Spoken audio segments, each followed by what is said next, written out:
Om Namo Bhagavate Vasudevaya. Om Namo Bhagavate Vasudevaya. Om Namo Bhagavate Vasudevaya.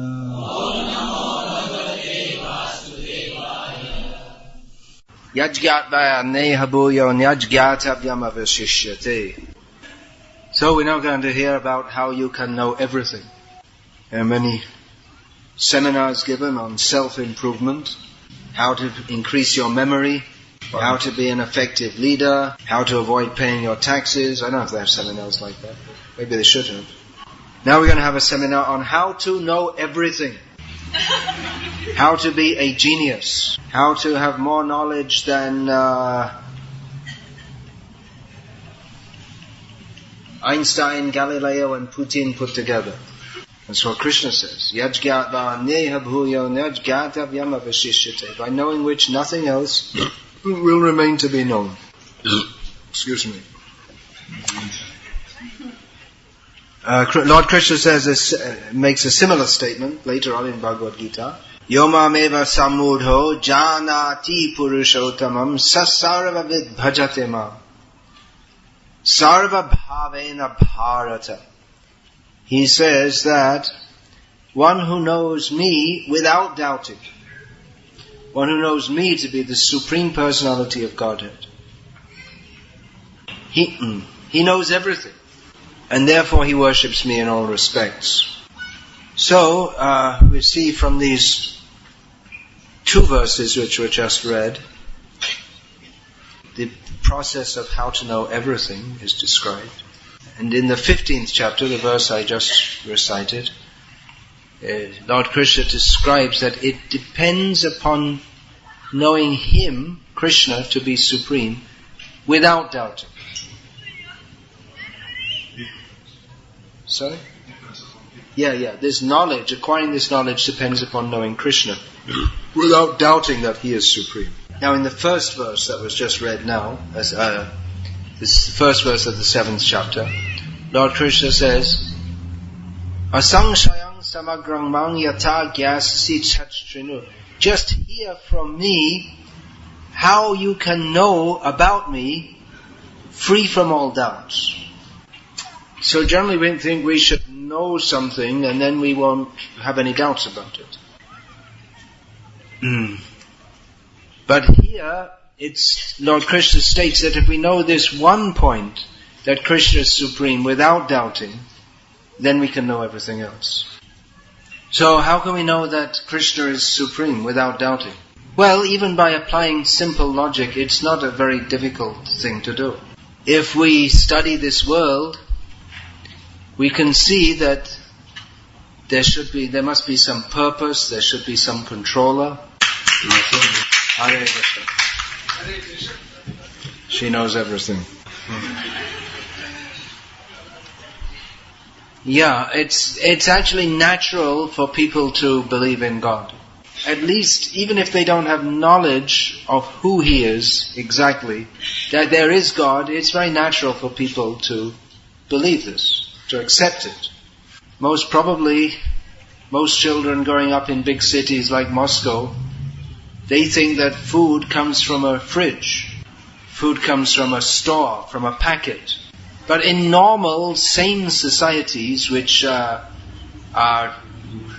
not very common these days, people understand that food and everything else is a gift of nature.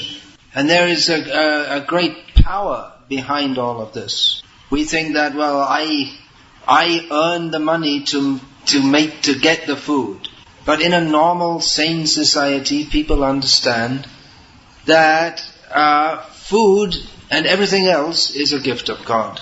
So that there is the supreme controller is as I say, in people who don't live insane lives, totally insane lives. It's a very natural thing it's not even a question of belief, it's just accepted. Exactly who that person is may not be understood. In Bhagavad-gita, Lord Krishna explains that He is that person who is supreme. And although even a simple, uneducated farmer may have a general idea of God's workings, in Bhagavad-gita Lord Krishna gives a more specific understanding. In Bhagavad-gita Lord Krishna describes how He is within everything and beyond everything, how He is the ultimate orchestrator of everything, yet He is aloof from everything, about His various energies, the demigods, the liberated and conditioned states of the jiva, the living being. All this is described in Bhagavad-gita, which is the summation of all the knowledge in the Vedas. So if one knows if one has a grasp of the knowledge of Bhagavad-gita, then one knows everything. In principle, not in details. That's not expected. When Krishna says that you'll know everything, it doesn't mean that you can say how many fish are in the Moscow River, for instance. Nor is it necessary to know how many fish are in the Moscow River. The modern society is amassing all kinds of information. And actually, if one wanted to study, one could amass practically unlimited information about anything. You just, how many encyclopedias could you write based on this watch here? How it was designed based on the whole history of watchmaking, and then all the various technology that went into it, the various scientific discoveries that made it possible, the various businessmen that made it possible, the factory where it's produced, the worldwide export network, all the different kinds of testing that goes into it to make it somewhat shockproof and waterproof. When there's practically unlimited information could be unearthed about something which we consider quite simple, which is our watch, or anything else. But what is the use of knowing all the details? Is anyone interested in becoming a complete expert on a Casio watch? Maybe Mr. Casio, whoever's running the company. So when Krishna says you will know everything, it doesn't mean we'll know everything in the way that Krishna knows everything, because Krishna really does know everything. Vedaham samatitani vartamanani charjana bhavishyani cha bhutani mang tu vedana kaschana. Lord Krishna says that I know everything, past, present and future, but me, no one knows. So Krishna is within everything and without everything. He sees everything from every perspective. Krishna has unlimited knowledge about every minute movement of everything since time immemorial. Maya dhakshena prakriti suyate sachara charam hetunanena kaunteya jagad viparivartate. Everything in this world, Krishna says, is going on under my direction, all the moving and non-moving beings. So Krishna has unlimited knowledge and unlimited intelligence by which to run on this, and unlimited power by which to run on the universe. But when Krishna says that you can know everything, it means that we can know the basic principle of everything. We can know everything that's important for us to know. It is not possible nor necessary for the jiva to be knowledgeable to the extent that the Supreme Lord is knowledgeable. The Supreme Lord is Satchidanandamaya. He is eternal, conscious, full of knowledge and full of bliss. And the jiva is also by nature Satchidanandamaya, eternal, full of knowledge and bliss. But the jiva cannot have knowledge to the same extent that Bhagavan has knowledge.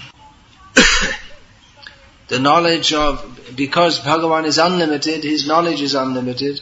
Because the jiva is limited, the extent of his knowledge is limited.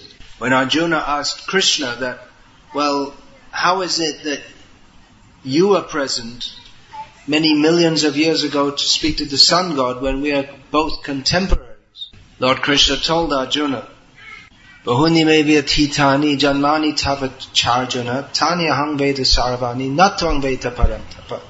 Both you and I have had many births. I remember them, but you don't. So we can know everything by understanding the basic principles of existence. The devotee sees everything in relation to Krishna. He sees the hand of Krishna in everything. In this way, a devotee knows everything. He is not bewildered by Maya, the illusory energy. In this way, a devotee's vision is very clear. Devotee sees everything very clearly. He sees there is Krishna and there are Krishna's energies which are working. The conditioned soul does not see Krishna and he mistakes himself to be the controller and the doer of everything. Prakrite kriyamanani gunai karmani sarvashaha ahankara vimurhatma kartahamiti manyate. The bewildered spirit soul, under the influence of the three modes of the material nature, thinks himself to be the doer of activities which are in fact carried out by nature. Although everything is controlled by Krishna and everything is in relationship to Krishna, one who is not Krishna conscious doesn't see this at all. So a devotee, by knowing Krishna, knows everything. By knowing this one simple fact, everything else is understood. Everything is seen in its proper position as being orchestrated by Krishna. Vyavasayatmaka buddhi ekeha kurunandana. Those who Lord Krishna here speaks of one-pointed, focused intelligence. So this point of not being diverted to anything else but Krishna is repeated by Krishna throughout Bhagavad-gita as the key to the highest success. Ananya cheta satatam yomang swarti nityashaha tasyaham sulabam parta nityayuktasya yoginaha. Lord Krishna says, for one who is always thinking of me without deviating to any other subject, for him I am very easy to obtain. Ananyas chintayanto mang yejana paryupasate tesham nityabhiyuktanam yogakshemam vahamyaham. Lord Krishna says, for one who is thinking of me thus, without deviating to any other subject, Krishna says, I interact with that person very intimately by supplying him all he needs. So a devotee, by being focused on Krishna, experiences the hand of Krishna in his life. On the other hand, one whose intelligence is not focused, then it means that it's splayed out. Like that. Bahushakahi anantascha buddhiyo vyavasayana. The intelligence of one whose thoughts are not fixed, they spread out into many branches, unlimited branches. This is called the mental platform. The spiritual platform is when one's thoughts are fixed on Krishna. On the mental platform, one is carried away by the chariot of the mind. That is called manoratha. Harava bhaktasya kuto mahan guna manoratena sati dhavato bihi. Those who are not devotees of Krishna, they cannot actually have any good qualities because they are running around on the mental chariot. Asha pasha shatair badha. They're tied up by millions of desires. Hoya mayar das korinana obhilash. When we become the servant of Maya, we have many desires. All born of the uncontrolled mind. Yan maitunadi grihamedi sukham hitucham. Kanduyanena karyo iva dukkha dukkam. Where's the next line? Kripana. No, I'm manasijang vishaheted here. Anyway, in the last line that comes, manasijang. These material desires which are exemplified by sexual desires. They are manasijam. They are born of the mind. So the uncontrolled mind is not focused on Krishna. And the mind which is not focused on Krishna must be uncontrolled. And such a person cannot think clearly. Sometimes we meet people, they're very confused. Sometimes we find even devotees or people who are making some attempt to come to devotional service, they're still very doubtful and confused. Sometimes you meet people and you want to discuss with them the philosophy of Krishna consciousness. And actually the philosophical understanding of Krishna consciousness, the basic principles are very simple. But there are some people, they just doesn't click for them. They just can't grasp it. They have many doubts, even though the points made to them are very clear. They still remain doubtful. Someone who's very confused and very doubtful, they're often depressed or practically crazy because they can't think of what to do. Even on the mundane platform, they can't fix their mind anywhere. What is called a normal or psychologically well-balanced person, according to mundane psychology, is someone who's fixed in purpose. They know what they're doing. They're confident about what they're doing. So such people who are fixed in their purpose. I want to make a lot of money. I want to be the champion sportsman. If they're fixed on a mundane goal, then it's very difficult to preach them about Krishna consciousness, because they're fixed in the wrong way. They're fixed in the wrong thing.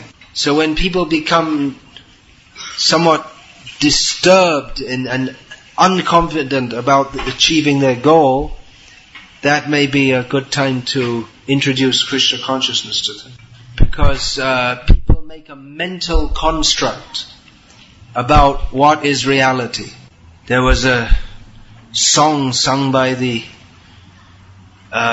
so-called philosopher come poet singer John Lennon. Famous name.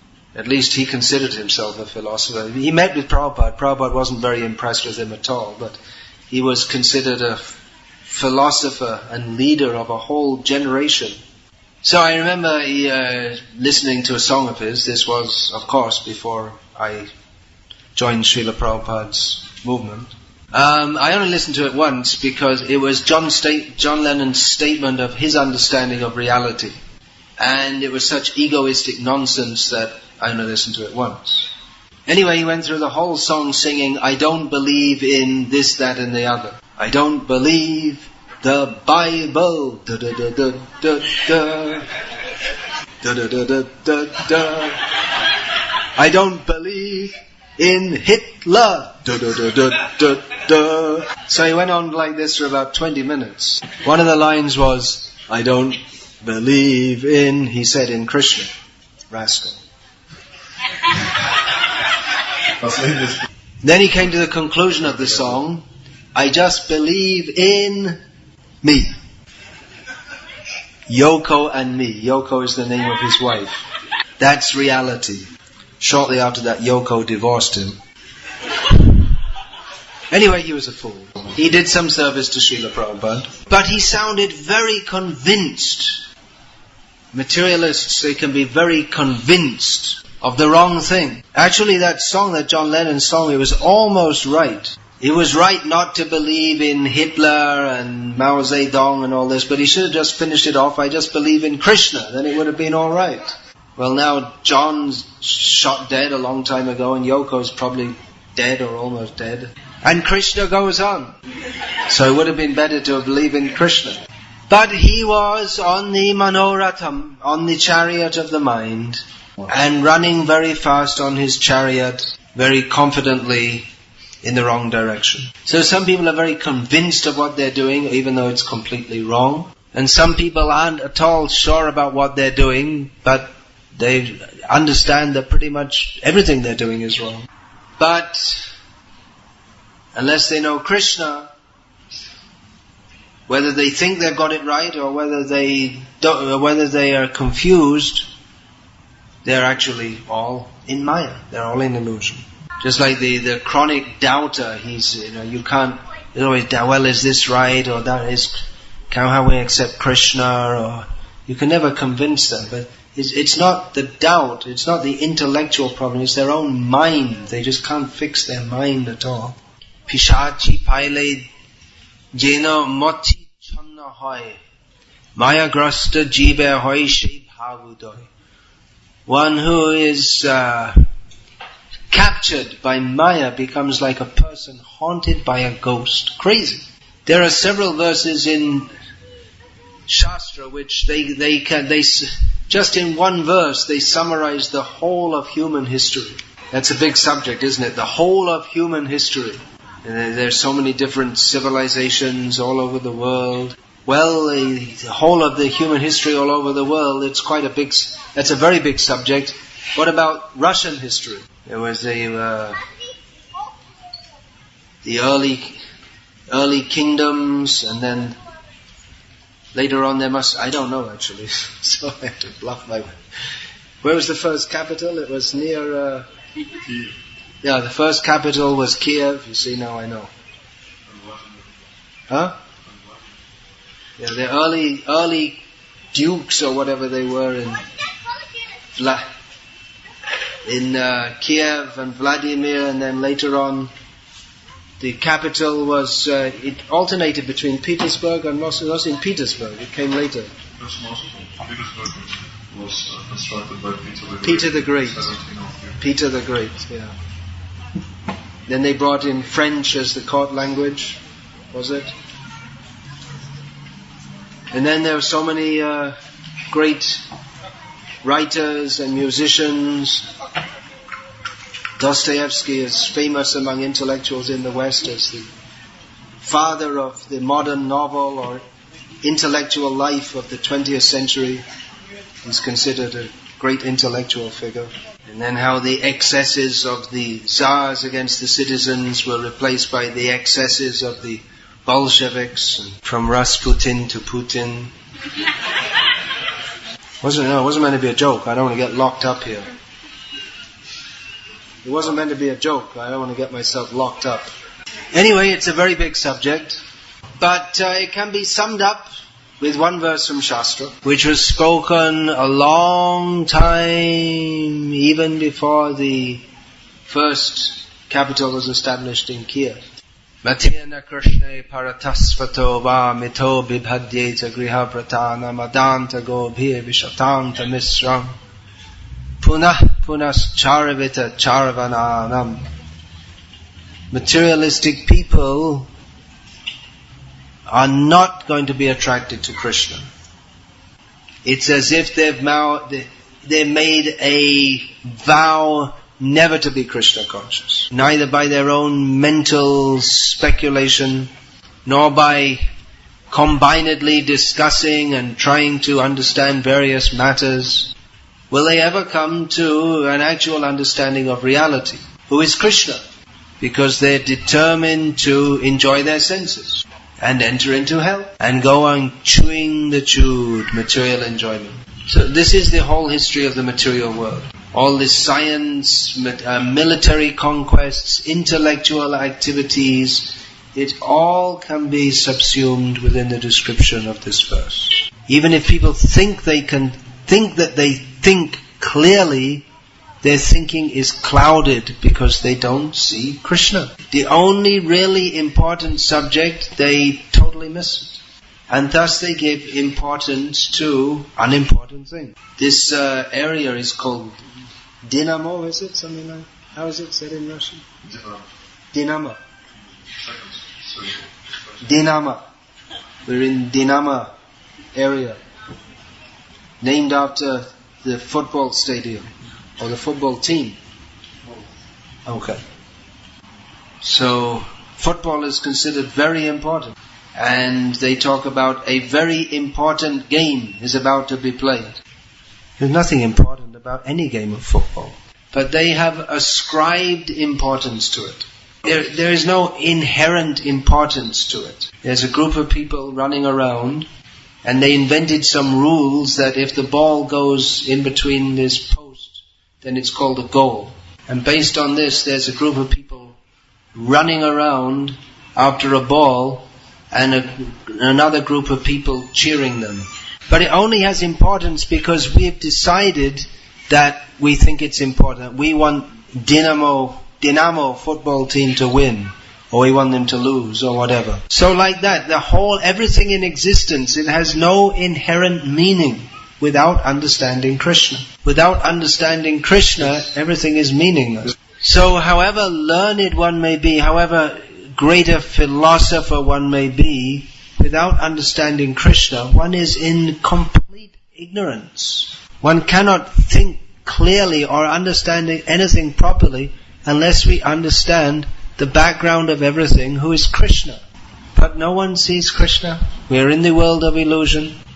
But if one wants to know, then one should get one's doubts cleared by going to the representative of Krishna.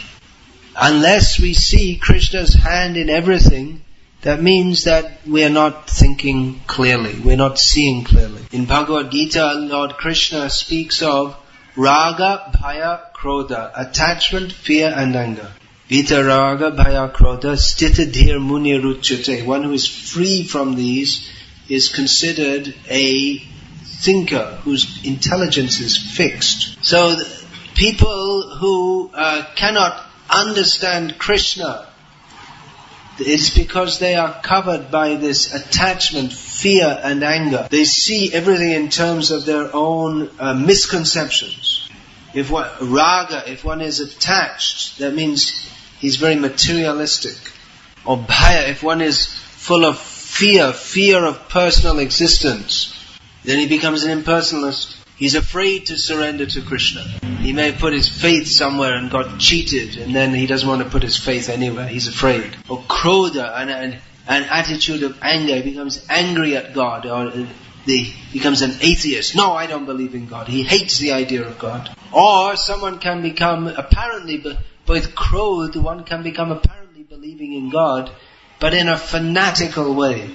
That only our sect is the right sect and everyone else is going to burn in hell. And people who preach like this, they seem to be much more attracted by the prospect of others burning in hell than in actually understanding who is God.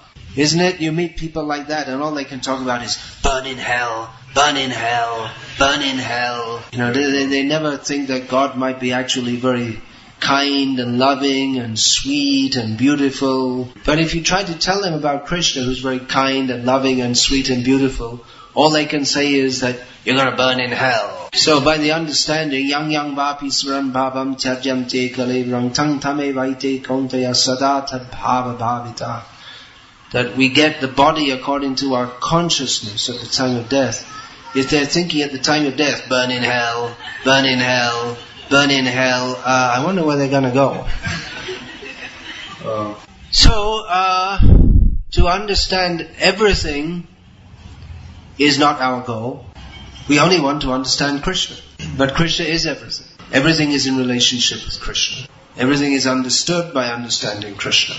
All philosophy is perfect by understanding Krishna. And if one doesn't understand Krishna, then everything remains murky, unclear. Now this may sound like our own fanaticism. Only Krishna, only Krishna.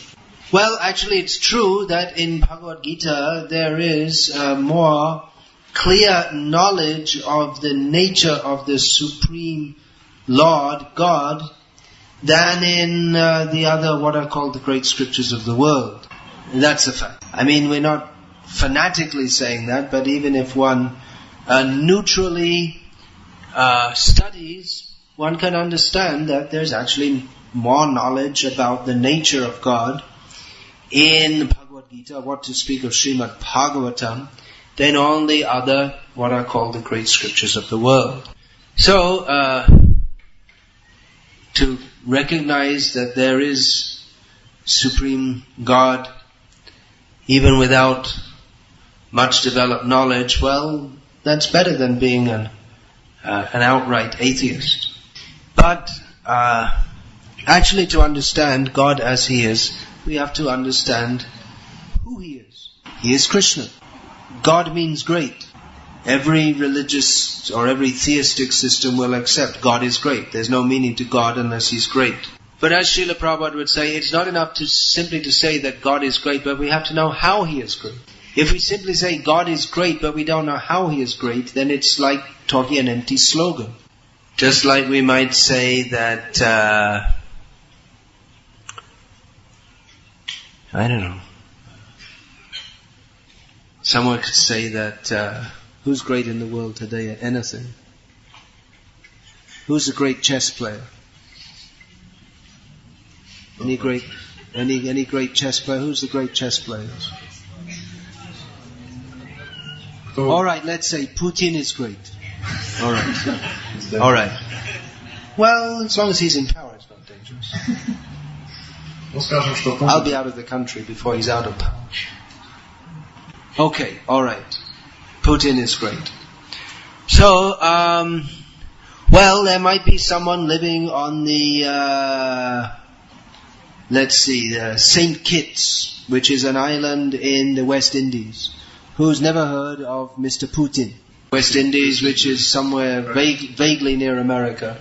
So you can say to them, Putin is great, and they may smile back at you and say, Putin is great. And although it's true in a certain sense, simply to say it without understanding who he is or how he's great is meaningless. If you know that he's the Prime Minister of one of the most powerful countries in the world, then it becomes meaningful to say Putin is great. But if you have no idea who he is or how he is great, then simply to say Putin is great becomes more or less meaningless, even though it's a true statement.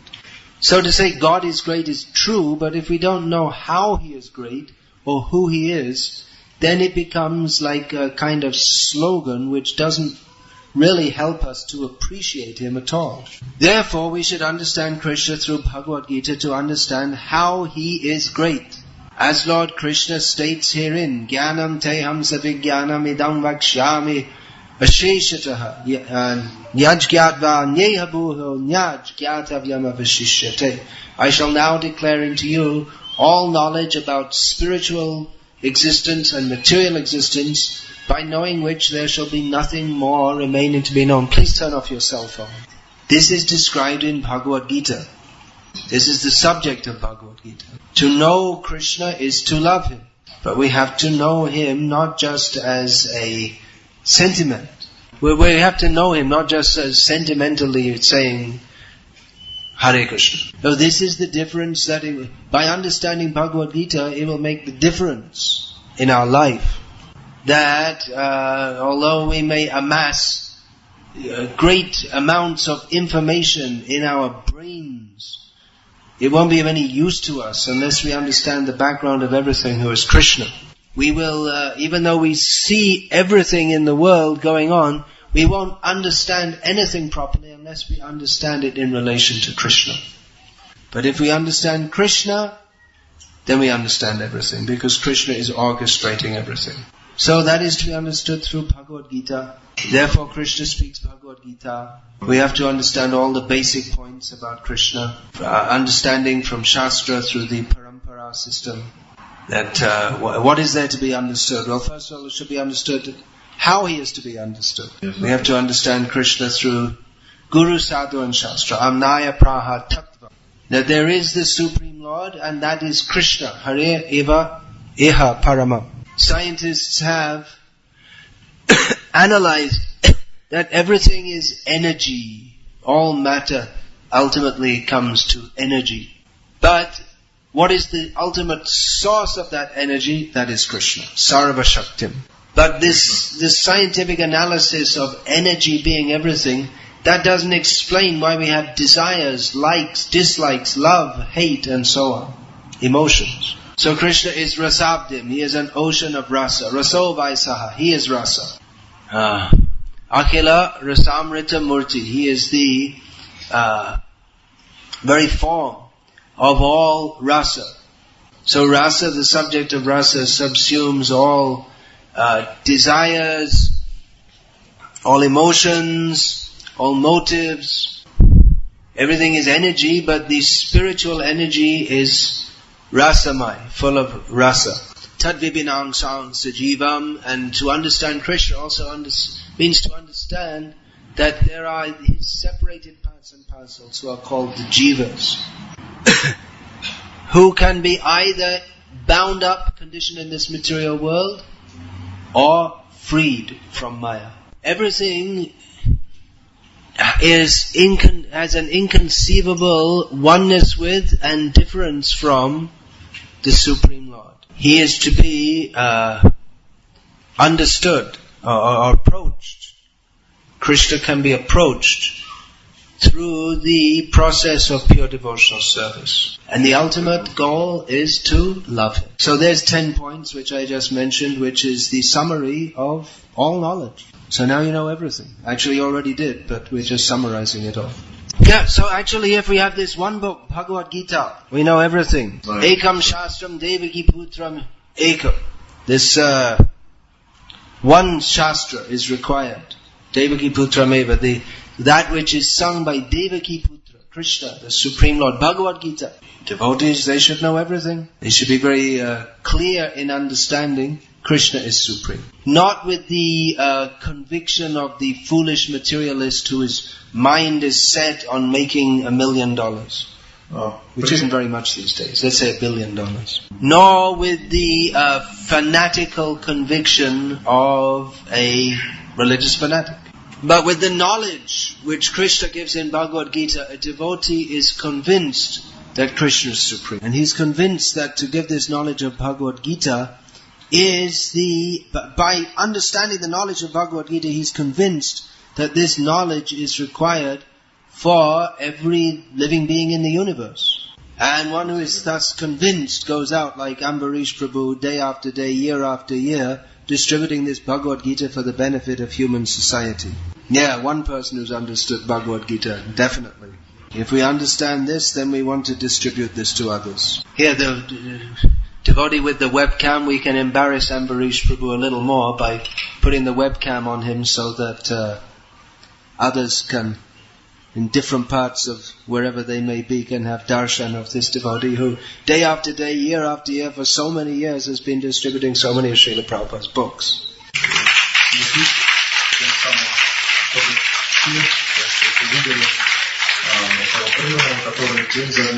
Sitting there with his head down like as a humble Vaishnava, but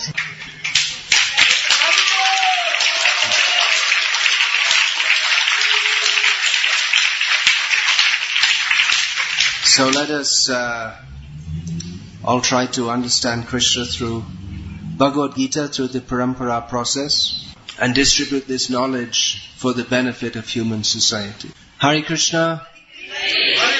All glories to Srila Prabhupada.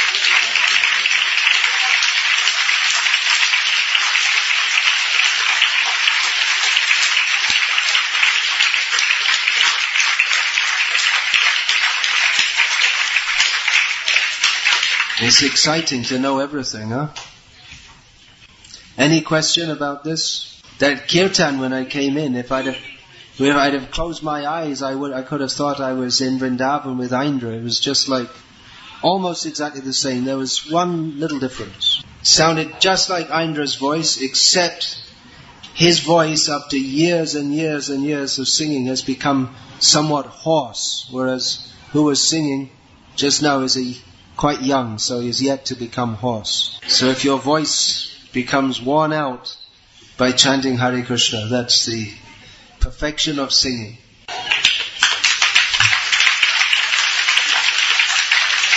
Just driving in this area, I saw advertisements for some concerts, some different.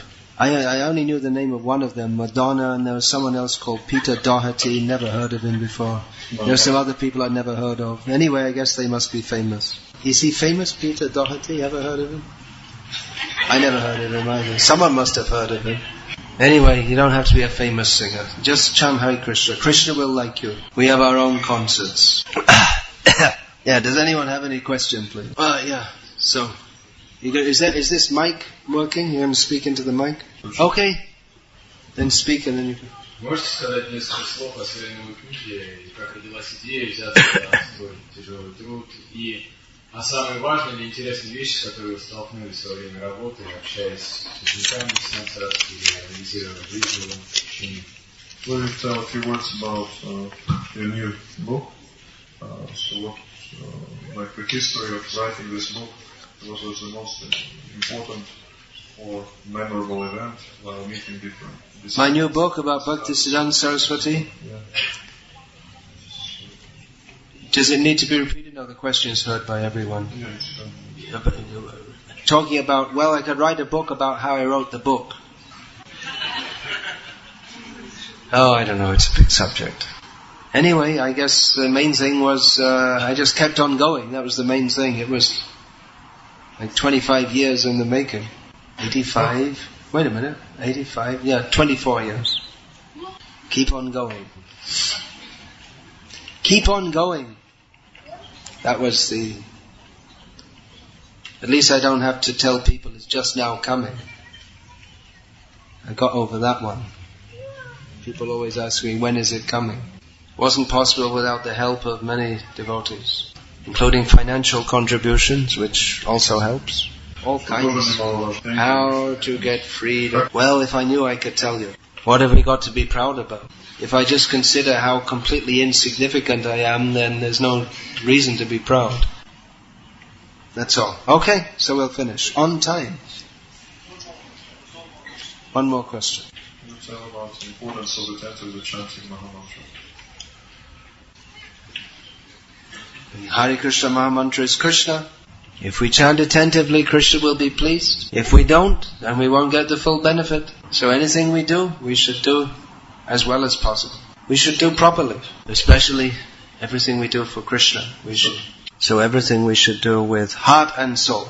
Thank you for making these beautiful garlands. Famous saying in English, courtesy of Shakespeare, is that a rose would smell as sweet by any other name. Of course, as by the grace of modern technology, roses don't have any smell, but they look nice. More questions are we're literally having questions literally thrown at us. Literally being bombarded by questions. In your lecture you mentioned that it's impossible for a person who is full of doubts to preach, and he's on the mental platform. Well, I didn't exactly say that, did I? But it could be deduced from what I said. How to strengthen one's intelligence, not to be found in this situation. Not to be what? Found in this situation. Yes, not to be in this situation. Well, read Bhagavad-gita. Kak una ist. As it is. Oh, did I say almost right? Okay, good. Definitely, by reading Bhagavad-gita regularly, our understanding is honed. That means it means like kept tuned up, Yes, kept sharp. So, shall we finish? Yeah, speak about the books. Is anyone going? There's a festival coming up in Lithuania. Is anyone going there? No. All right.